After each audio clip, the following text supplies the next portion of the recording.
Hey, if you're new to this channel, my name is B. Smitty. I'm a photographer on the quest of the art life.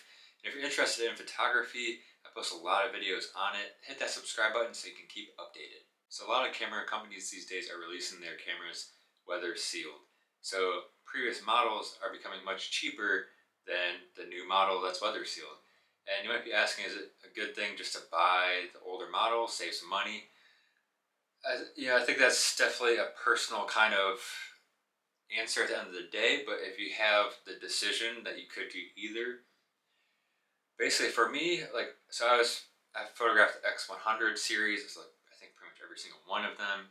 I've had the Leica Q, and I've had Canons back in the day. And I'm shooting Sony's now and Ricoh GR3. So I've had different cameras, and I think if you're a photographer who goes out and shoots like street photography or has their camera outside all the time, I think it's not mandatory, but when I had that, here's a great story. And so if you're really debating on it, especially if it's your first camera, if I feel like you have the same struggle if you have a camera that you're thinking about getting a weather sealed one. So I had the Leica Q.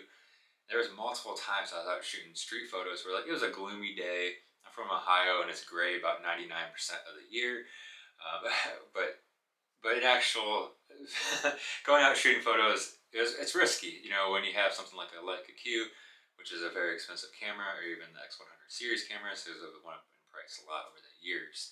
So, for me, there was times where I had to like put my camera under my shirt and get out of Dodge. I had to stop shooting because I didn't want my Leica Q to not work anymore due to rain. So let's go to the Fuji cameras like the X100. I think this is asked a lot. I'm in some Facebook groups, and I think this is something that's questioned quite a bit. For me, when I had the X100 cameras, they come out with like every model has something a little bit better, that type of thing. And pretty much from the first one, I always hoped the next one had weather sealing because an X100 is a camera that you always want to have on you. It's something that's, it's something your daily carry. And this is where a decision like having like a Ricoh GR3 is a little bit different.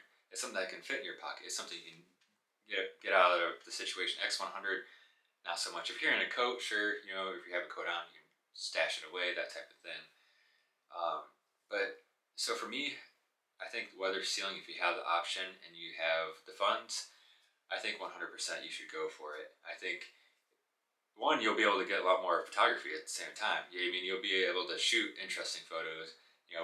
So a great example is I was just out in Cleveland shooting photos not that long ago, and it was just this constant drizzling rain. Zero chance I would have had an older X100 model or like a Q doing that. There's no way because my camera's just being consistently like slightly wet throughout the whole time.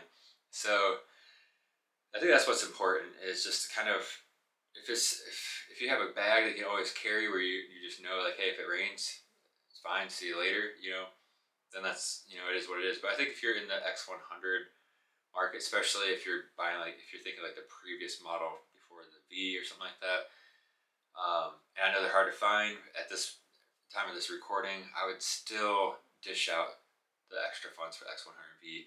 It's not only the weather sealing, the sensor's amazing. I use that camera for quite a while, and it's a beast of a camera. And it's so funny. So I have the Ricoh GR3. That's kind of, well, I mean, that is my daily carry. I always have it with me every single day. I think the X100V or the X100 series, I had it most of the days or most of the times. It was with me like a lot of the times, but the Ricoh GR3 can be with me all the time because it can actually fit in a pants pocket. It's a big difference between the Ricoh GR3 to X100 when it comes to size for a 28 millimeter. I shoot 28, so with the X100 I had the attached lens on it.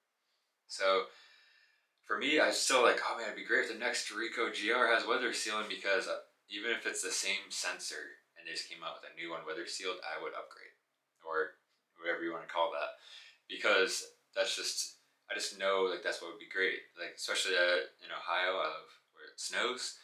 So if I want to go shoot photos when it's snowing, if I have snow on my gloves or something, I'm shooting photos, I'm not going to stress on water getting into anything. So I think that's kind of a good explanation of what really a weather sealed camera means. For me, it's not like, oh, I can use it to go underwater. For me, it's the peace of mind to photograph in any type of weather condition. If you haven't yet, hit that subscribe button. I appreciate it, and I'll see you in the next video.